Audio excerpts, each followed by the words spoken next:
modifikasi cuaca. Saya akan menelisiknya eksklusif.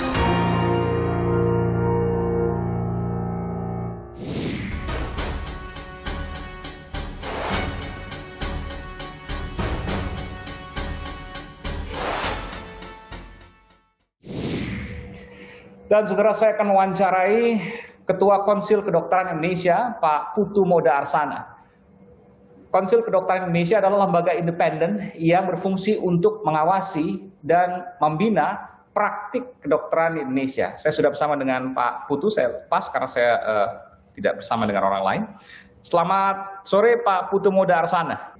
Selamat sore Pak Aiman. Iya, Pak Putu, terkait dengan informasi atau saya katakan kasus, karena sudah masuk ke kasus hukum, terkait dengan Rumah Sakit UMI yang merahasiakan hasil swab, apakah positif atau negatif apapun nanti, ketika kemudian tidak diberikan kepada Satgas COVID di Kota Bogor. Apa yang bisa Anda sampaikan dari sini?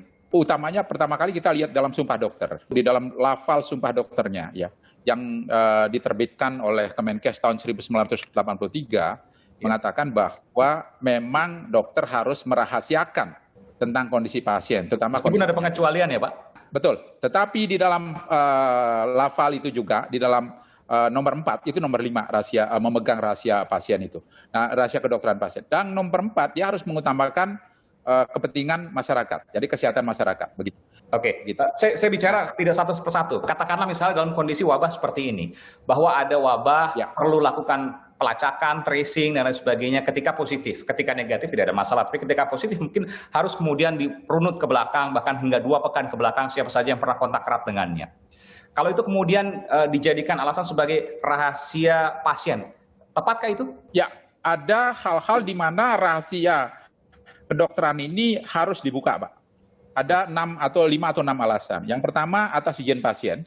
Yang kedua, daya paksa. Ya, saya satu persatu. Daya paksa. Kemudian yang ketiga adalah karena perintah undang-undang. Yang keempat adalah karena jabatan, Pak.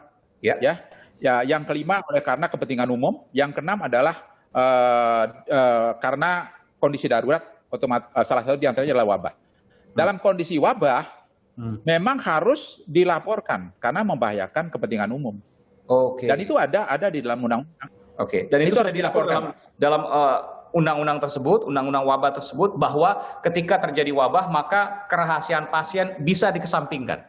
Ada kepentingan yang lebih utama dalam hal ini adalah kepentingan umum, dan itu harus dibuka rahasia pasien kepada yang berwenang tentunya. Oke, bukan untuk diumumkan di koran, tetapi dibuka kepada yang berwenang. Dalam hal ini ketika saya bicara Rumah Sakit UMI, kemudian ketika Rumah Sakit UMI tidak memberikan informasi ke Satgas karena dianggap sebagai kerahasiaan pasien, tidak tepat dong Pak? Ya, kalau menurut undang-undang itu ya. Tidak tepat. Ya, kalau menurut undang-undang wabah, saya kira demikian. Oke. Ini Ya, kan kejadian baru pertama kali. Kita tidak mengharapkan ada kejadian lagi di depan seperti ini. Apa yang menjadi solusi buat Konsil Kedokteran Indonesia agar hal ini tidak perlu terjadi di tengah wabah yang memang harus dilakukan tracing, misalnya ada keperluan tertentu untuk memutus mata rantai wabah misalnya? Jadi sebetulnya aturan-aturan itu sudah jelas. Jadi aturan itu di dalam Undang-Undang Pradok ada, di dalam KUHP ada, di dalam Undang-Undang Wabah ada, dan semua aturan itu sudah dibuat, sudah dipertimbangkan, dan sudah berpuluh tahun begitu. Yang harus dilakukan oleh kita sebagai warga negara yang baik adalah mengikuti aturan, itu saja. Bapak sebagai Ketua Konsil Kedokteran Indonesia bukan berada di luar, tapi di dalam sistem. Bapak melihat kasus ini, apa yang Konsil Kedokteran Indonesia lakukan? Ya, baik. Jadi kami mempunyai program yang namanya program pembinaan. Nah, dalam program pembinaan inilah kita harus kembali di dalam praktek kedokteran itu merevaluasi, apa istilahnya itu ya. Jadi kita merefreshing sebetulnya. Karena tentu saja tidak semua dokter itu concern terhadap aturan-aturan undang-undang, meskipun dia sebelumnya sudah bersumpah. Tetapi secara detail mereka kan harus diingatkan kembali. Dan itu salah satu memang tugas daripada Konsil Kedokteran. Oleh karena itu di dalam ke depan ini kita sudah membuat program-program pembinaan, baik itu menyangkut praktek kedokteran di lapangan maupun di dalam pendidikan gitu. Jadi ada namanya suatu pencegahan prevention supaya pada saat pendidikan dokter dia sudah di phishing ya, dia mendapatkan hal-hal yang ini yang akan nanti dia hadapi pada saat dia melakukan suatu kedokteran. Baik, terakhir Pak Putu, apakah membawa kasus Rumah Sakit Umi ini ke ranah hukum adalah hal yang tepat? Jadi saya tidak dalam di dalam positioning untuk mengomentari itu karena memang itu bukan ranah kami sebagai KKI. Baik, kalau gitu saya kesimpulan, Bapak menganggap bahwa kasus Rumah Sakit Umi memang ada masalah di dalamnya, tapi soal apakah akan dibawa ke jalur hukum atau tidak itu merupakan hak dari pihak-pihak kepentingan. Exactly, ya. Terima kasih Ketua Konsil Kedokteran Indonesia Pak Putu Moda Arsana. Terima kasih telah memberikan informasi di program Aiman. Terima kasih. Terima kasih.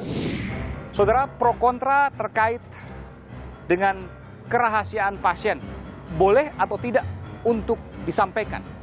Bagaimana informasi selengkapnya? Berikut ini. Teknik modifikasi cuaca. Saya akan menelisiknya eksklusif